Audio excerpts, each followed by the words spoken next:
Hey guys, welcome back to the JPM Performance channel. Today we are on the dyno with the LS3 powered Mazda MX5 ND2.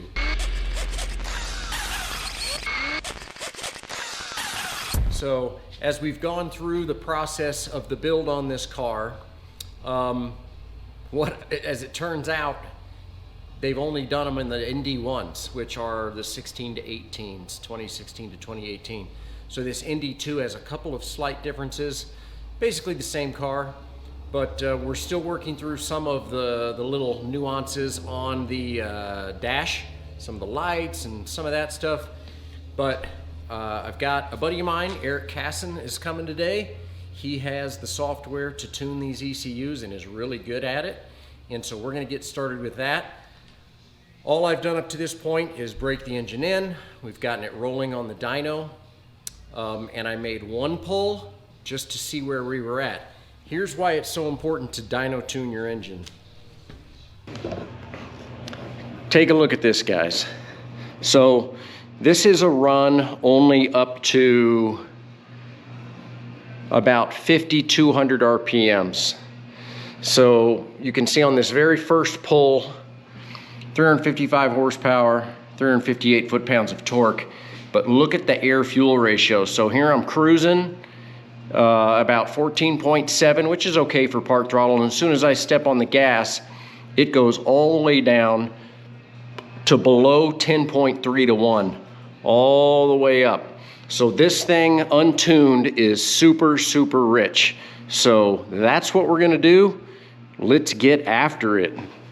As you can see, the car is on the dyno, looking good. We'll do some walk-arounds as we start to make a bunch of noise here.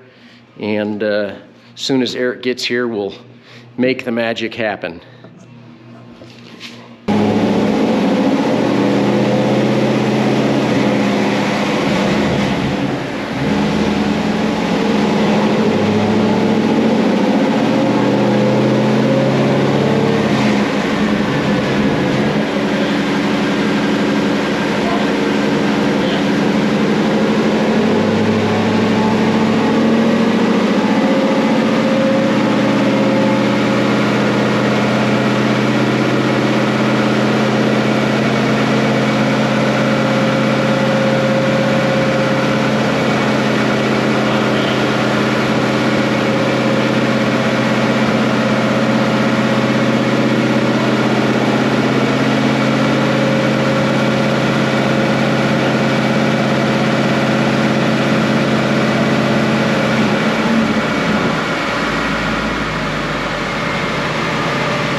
Here we are. You can see I'm wearing different clothes.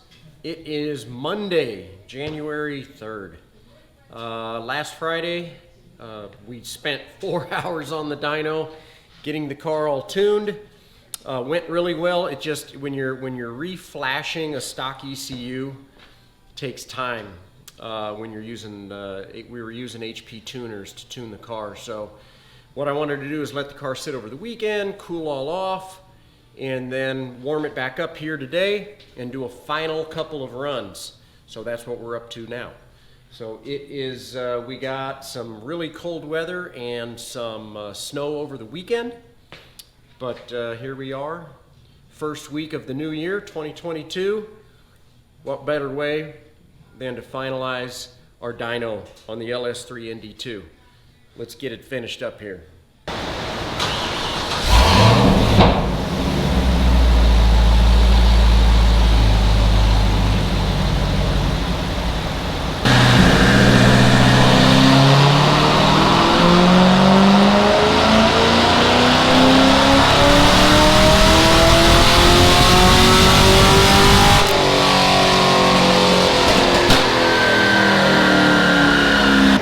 All right, guys, check it out.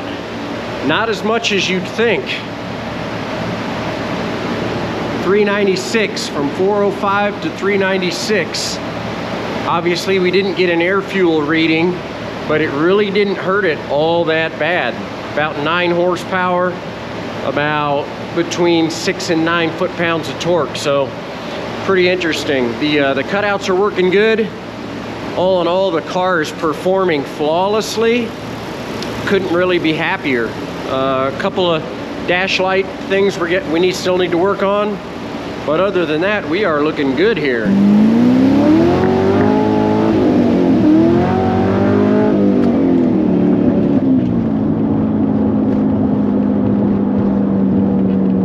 That's badass. I don't care who you are.